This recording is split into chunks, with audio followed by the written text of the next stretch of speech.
I was pissed. That's just what you have to deal with in this business sometimes. So you got to take the highs with the. Hey, what's going on, guys? Good morning.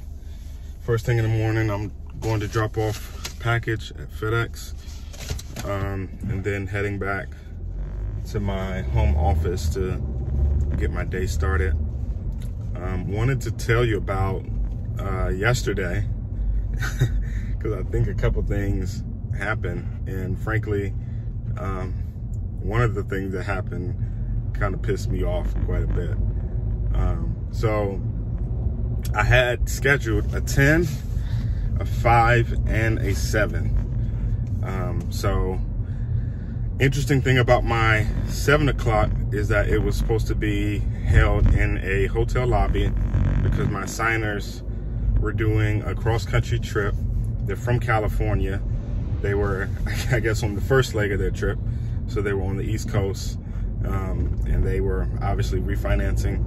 So they needed to sign in the hotel lobby of where they were staying here in New Jersey.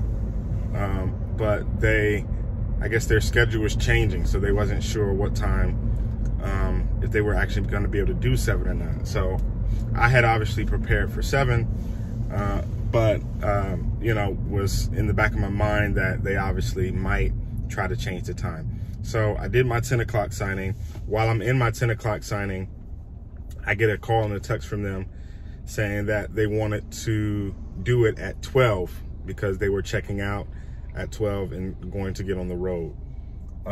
Now, my 10 o'clock signing went smoothly. It was a Wells Fargo loan. That went smoothly. And so I said, okay, I'm in an appointment now. I still have to print your package. So by the time I'm finished with this appointment, I print your loan package, and I'll probably be able to get to you by 12:30. So, fortunately, I had a opening in my schedule that I was able to do that. And so I printed their loan package, got to them by 12:30. It was smooth. It was smooth for the most part. It was obviously a California house, and so everything was, all the notarizations were, all the notary blocks were had, California, state of California, and whatever the county was, I forget what it was. So a little bit of manual work I had to do in terms of making sure all the notary blocks were updated to New Jersey and the county we were signing in. Nevertheless, that got done. And so what was supposed to be my 7 o'clock, I got done by, 1:30 or whatever the time was, which is great because obviously I knocked it out and I didn't have to worry about going out there at 7 o'clock and that lasting an hour, So that worked out. So then that just left me with my 5 o'clock, and this is where it gets interesting.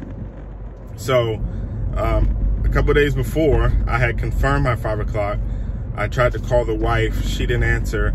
I called the husband, and he didn't really know what was going on. So he said he'll have his wife call me. And so his wife ended up calling me. We confirmed the appointment. She wanted to confirm, the closing money that she had to bring, and who the check had to be made out to. So I ended up, all that stuff is in the loan package. So I was able to tell her that information so she could prepare her check. I get there at 5. We sit down, and I ask, is your husband here? And she was like, no, he doesn't get home till 7:30.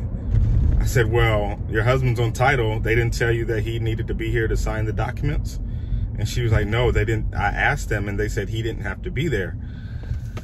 And so I'm like, well, your husband's on title, so he has to sign title documents. You're on the loan, yes, but he's on title, so there's title documents that he has to sign. And she said, well, they didn't tell me that. I said, well, I can't really proceed without him here. And mind you, I'm 30 minutes from home. I fought a little traffic to get there. But I said, well, if he can get home at 7:15 or whatever, then, you know, I mean, we can still get this done. I'll just have to kind of hang around town and maybe grab something to eat, and, you know, I'll get some other work done, or what have you. So that was, you know, first thing. So I go grab something to eat, I chill out, get some work done on my iPad, and I go back there, get there at 7:15. She said my husband would be here in 5 minutes. So we sit down, I get started signing documents that only she needed to sign as the borrower. Since her husband would be there, you know, he walked in literally maybe after we signed the second document. And so so he sits down, and I said, okay, let's just go back to the closing disclosure. That's always the document I start with. And so we get to the closing disclosure. I go through and point, you know, guide them through the closing disclosure, point out all the numbers, and they're okay. They start looking at, but then they go back. Now, mind you, she had prepared a check for closing costs. She didn't have any issue with that, right? She looked at the monthly payment on the closing disclosure, and it's like, well, why does this include taxes? I said, well, you're escrowing taxes. So according to this closing disclosure, there's a box that says taxes escrowed, yes. So I said, well, this says you're escrowing taxes, right? So that's why it's part of your monthly payment. And she proceeds to try to ask me a whole bunch of other questions. I said, ma'am, legally, I can't answer these questions. My job here is to walk you through successfully signing all the documents. We can call your loan officer. So she starts looking at page 2 of the closing disclosure, which has the breakdown of the closing costs, and she starts looking at the prepaid taxes and the taxes that were being paid as part of closing costs to fund her escrow account. And she was like, why am I paying all these months of taxes but still paying you know, taxes as part of my monthly payment? And I said, again, ma'am, I can't legally answer your questions. I obviously know what all of this means, but I can't really go into the details and explain it to you. I haven't been involved in your loan process. I don't work directly for the lender. So these questions, you'll have to call them and ask them. At that point, I also pulled out a payment letter that shows her the monthly payment, which matches the closing disclosure. I said, this is your payment letter. It shows the breakdown of your monthly payment, and it shows that part of that is your taxes. So again, her and her husband are questioning why this is part of the monthly payment. And I'm just kind of looking at him like, I personally know the answer, right? But I can't, you know, I'm trying to avoid going into a whole bunch of detail and explaining things to them, because that's what their loan officer is for. And frankly, people get these closing disclosures at least one day in advance. Sometimes they'll get it the same day, but they have the opportunity to look at these closing disclosures, you know, 1, 2, 3 days in advance, because legally the lenders have to send them the closing disclosures for them to review and sign or whatever, online or whatever it is, or review. They have to be able to look at them. So we're sitting there, we call the lender, we get put on a long hold because their primary person isn't available, so they're looking for someone else that can, you know, walk them through. Long story short, it turns out that their escrow account was set up incorrectly, and the lender calculated too much taxes, or too many months of taxes to collect. And so pretty much their closing costs were all jacked up. And they were like, the lender was like, we're gonna have to reschedule the loan. Mind you, it's like almost 8 o'clock by now, for a signing that was supposed to start at 5. And so she's again asking me, you know, she kept asking me these questions. And I said, you know, your lender has to explain this. So when the lender finally said it's going to be rescheduled, and they kind of, you know, talked them through everything, they were like, okay, you know, whatever. It's going to get rescheduled to like Friday or something like that. So I'm just kind of sitting there the whole time because they're trying to figure it out. And I'm like, man, the problem is, one, this lender should have told you that your husband needed to be available, because y'all just wasted almost 3 hours of my time. And then number two, you know, you all should have reviewed this document. I don't understand why people wait until the closing to actually, you know, review all the numbers that they should have seen and at least, you know, signed off on at least a day in advance or what have you. So I'm like just perplexed by this, because yeah, it's the lender's fault, but it's also the borrower's fault, because she didn't look at the detail and ask those questions before the time of the closing. So yeah, the lender made a mistake. They didn't set up the escrow account correctly, but the borrower didn't catch it either.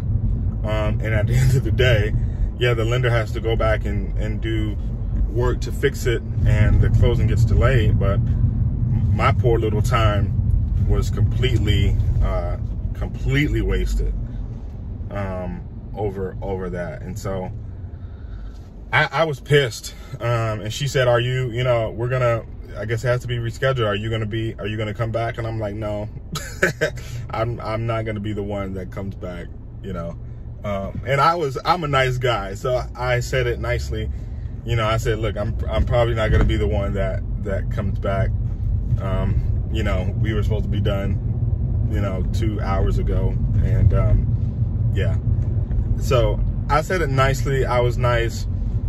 She was, you know, apologetic, but not apologetic enough, because, you know, that was just like, you know, really it was more the borrower's fault, in my opinion.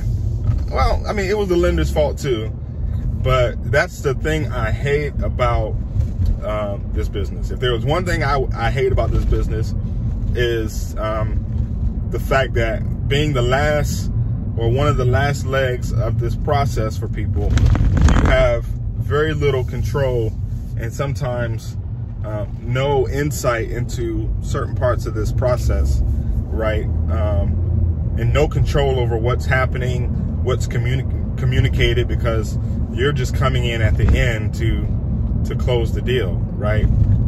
So I was annoyed, man. I was really annoyed. And now, you know, typically for a situation like this, you'd get a print fee and a trip fee. But honestly, I want the full fee, because, you know, all these things that happened were outside of my control. The lender dropped the ball, and I have to, you know, pay for it with my time, you know. So I just wanted to tell you guys that, maybe vent and rant a little bit, because that was annoying, and I was pissed yesterday. I was pissed last night, and I wasn't feeling amazing either physically. So I don't know, y'all. But that's just what you have to deal with in this business sometimes. So you got to take the highs with the lows, you know. So it is what it is. Just wanted to share that with you guys. Hope you guys have had an amazing week. I'll see you in the next video. Peace.